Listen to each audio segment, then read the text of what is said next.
এবার নিশ্চয়ই বুঝতে পেরেছিস আমি কে। ইন্সপেক্টর সাগর। ইন্সপেক্টর, জেলখানার উঁচু দেয়াল আমাদের আটকে রাখতে পারেনি, তোর এই ছোট থানা আমাদের আটকে রাখতে পারবে না। জেলখানা থেকে বেরিয়ে কি ভুল করেছিস সেটা জানতে পারবি কাল কোর্ট থেকে রিমান্ডে আনার পর। তখন শুধু আফসোস করবি। আফসোস তোমাকে করতে হবে ইন্সপেক্টর। শহরের রাস্তাঘাটে তোমার মতো অনেক ইন্সপেক্টর আমাদের পাহারাদার হিসাবে কাজ করে, আর এই থানা তোমার বাপদাদার সম্পত্তি নয়, সরকারি সম্পত্তি।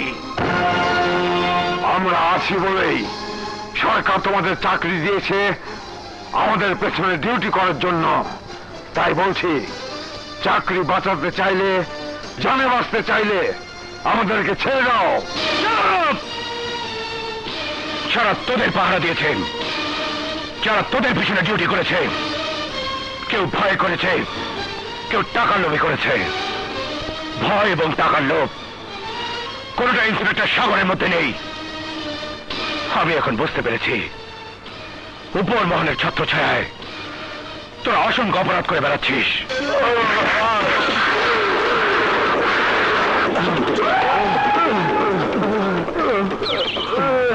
বল, ওই তুই হারামের পাশ থেকে বাংলা মদের দোকানে কেন যেতে দেবে? বল, আমাকে বললো তোরা বস, আমরা পানি গায়ে আসি। পুলিশ যে কখন আমাদের পিছু নিয়েছে আমরা কিছুই বুঝতে পারিনি।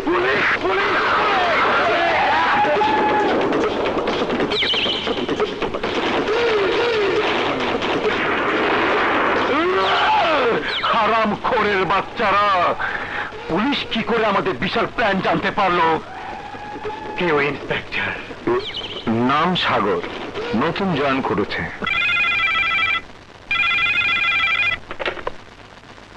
Hello, Qutubuddin speaking. যাদেরকে ছাড়িয়ে এনেছিলাম আপনার এক ইন্সপেক্টর, কি যেন নাম, ও সাগর, আমার লোকদের ধরে আবার থানায় নিয়েছে। ওদের কিভাবে ধরলো? কত কৌশলে ওদেরকে বের করে আনলাম। আর ওরা, শুনুন, ওরা মুখ খুললে বিপদ আছে। তাই আপনি আপনার ইন্সপেক্টরকে ফোন করে ওদেরকে ছেড়ে দিতে বলুন, নইলে থানা ভেঙে আমি ওদেরকে বের করে আনবো। স্যার, একজন লোক ড্রয়িং রুমে আপনার জন্য অপেক্ষা করছে। চলো।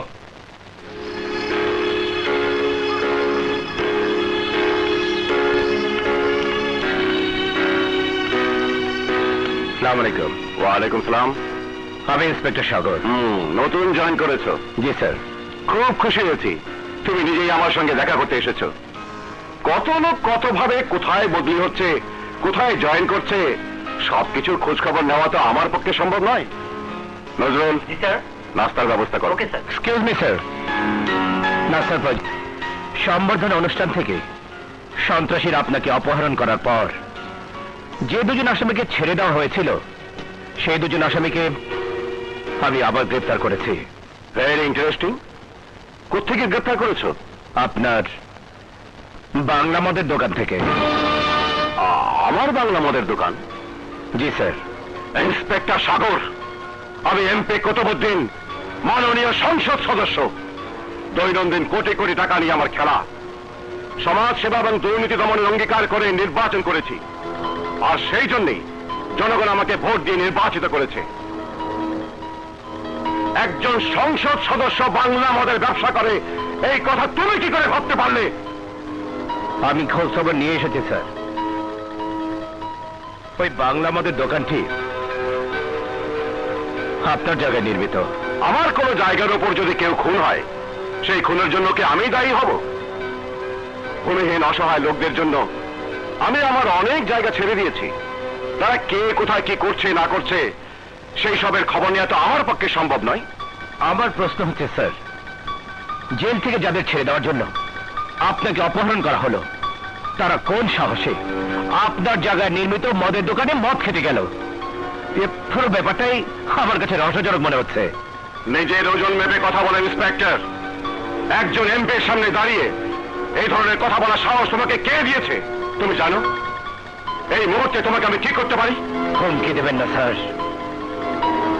দায়িত্ব পালনে যে কোনো ধরনের সাহস দুঃসাহস দেখাতে ইন্সপেক্টর সাগর পরোয়া করে না।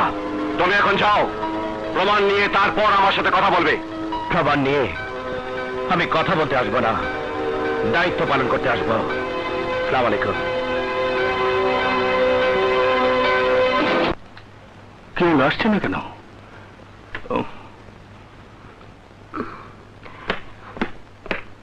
ওই তো এসেছে। Well done my brother. গর্বে আমার বুকটা ভরে গেছে। কিসের গর্বে তোমার বুকটা ভুললো ভাইয়া? আরে প্রথম অপারেশনেই বাজিমাত। বাজিমাত? কিসের বাজিমাত? আমি তো কিছু বুঝতে পারছি না ভাইয়া। এই কামুরা, তুই মনে করেছিস আমি কিছুই জানি না? শোন, এই শহরে দৈনিক কি ঘটছে না ঘটছে সব ঘটনাই এই সাংবাদিক আনোয়ার কবিরের কাছে আসবেই। আমার বীর বাহাদুর ভাই ইন্সপেক্টর সাগর যে বীরত্ব দেখিয়েছে, সেই বীরত্বের খবর আমি জানবো না, এটা তুই কি করে ভাবলি?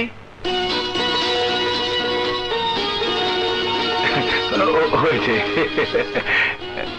দোয়া করো ভাবি।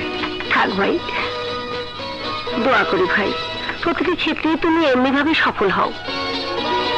তোমাদের হাত যতদিন আমার মাথার উপর থাকবে, দুনিয়ার কোনো অপশক্তিকে আমি যে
নটির ছেলেরা জেল থেকে কত কষ্ট করে তোদেরকে বের করে এনেছে, আমার কাছে না গিয়ে বাংলা মদ গিলতে গিয়েছিস? হ্যাঁ, বড় মতো মাফ করে দিন, এ ধরনের ভুল আর কখনো করবো না। হ্যাঁ, আমি তোদের মাফ করে দেব, অবশ্যই মাফ করে দেব।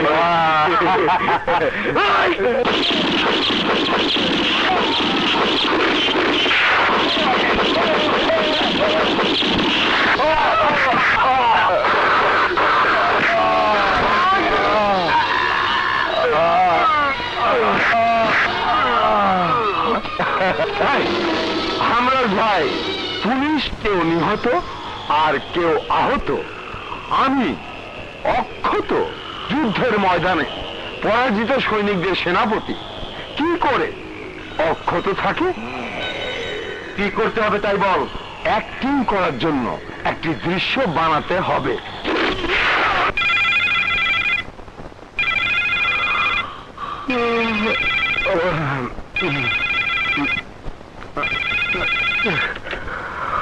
হ্যালো স্যার, সর্বনাশ হয়ে গেছে, সন্ত্রাসীরা থানায় ঢুকে পাচ্ছি না স্যার। ঠিক আছে, আমি এখনই আসছি।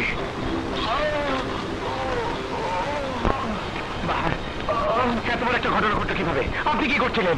স্যার, আমি তখন আসামিদের এফআইআর করছিলাম, এমন সময় সন্ত্রাসীদের আচমকা হামলা। আমরা বহু চেষ্টা করেছি কিন্তু কিছুই করতে পারিনি স্যার। ওরা আমাদের চেয়ে অনেক বেশি শক্তিশালী। হাসপাতালে ফোন করেছেন? ফোন করার শক্তিটুকু কেড়ে নিয়ে গেছি স্যার।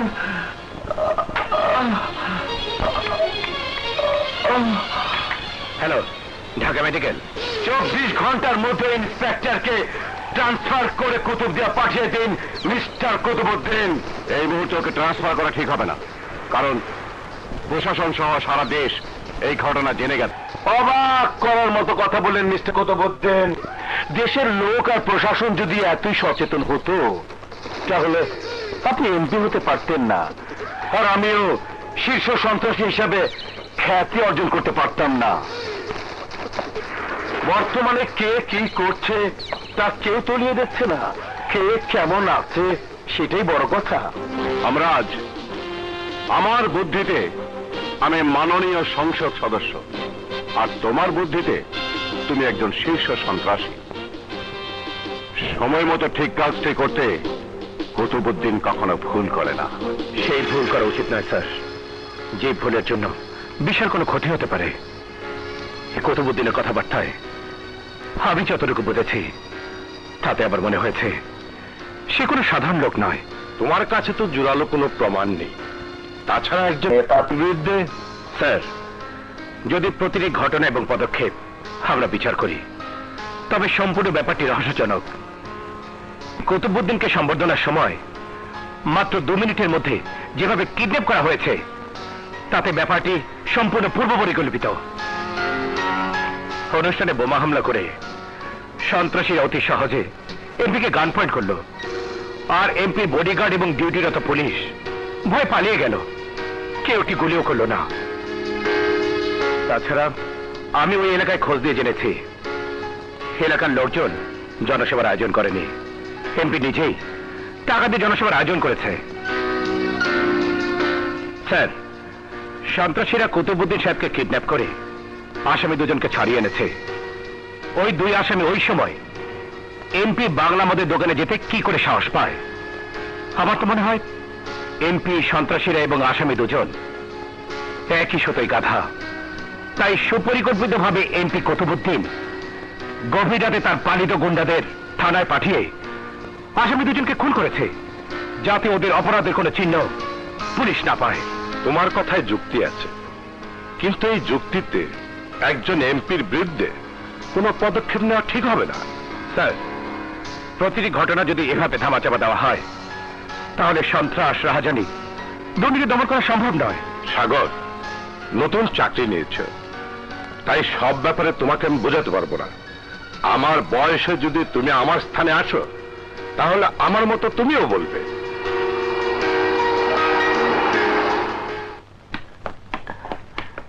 আসসালামু আলাইকুম। ওয়ালাইকুম সালাম। স্যার, এ হলো আমার ছেলে তুহিন। আপনি যদি এই কাগজে একটু লিখে দেন তাহলে ওর একটা চাকরি হয়। আমি এখন সংসদে যাচ্ছি, পরে এসো। স্যার, সব যোগ্যতা থাকা সত্ত্বেও শুধু সুপারিশের জন্য আমার চাকরিটা হচ্ছে না। আজ একটা ইন্টারভিউ আছে, যদি সুপারিশ করে দিতেন।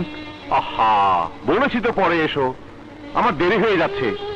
সংসদে সময় মতো উপস্থিত হতে না পারলে তোমাদের কথা বলবো কিভাবে? আর সরো সরো সরো, ওঠেন। স্যার, দয়া করে স্যার, স্যার, স্যার,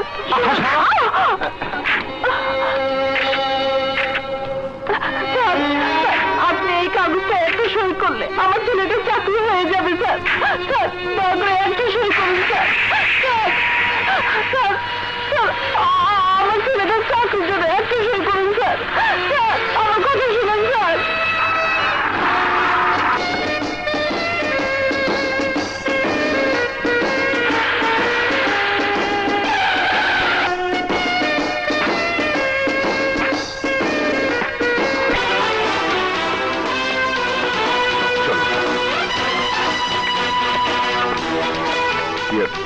স্যার, এই গরিব মা তার এই ছেলের চাকরির ব্যাপারে আপনার কাছে এসেছে সুপারিশের জন্য। সংসদে যাবার দোহাই দিয়ে সুপারিশ না করে আপনি চলে এসেছেন। স্যার, সংসদ একটু পরে গেলে আপনার কাউকে জবাবদিহি করতে হবে না। আপনি না গেলেও সংসদ অচল হয়ে পড়ে থাকবে না। কিন্তু এই ছেলেটি আজ ইন্টারভিউ না দিতে পারলে ওর চাকরি হবে না। স্যার, সংসদে গিয়ে তো অসহায় দুঃখী মানুষের দুঃখ দুর্দশা দূর করার কথাই বলবেন। যাবার আগে সেই কাজটি করে যান। সংসদে দাঁড়িয়ে মাথা উঁচু করে বুক ফুলিয়ে বলতে পারবেন আর সত্যিকারে একটি ভালো কাজ করে এসেছেন।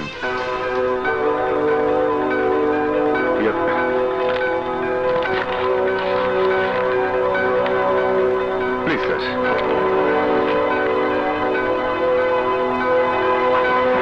Thank you sir. স্যার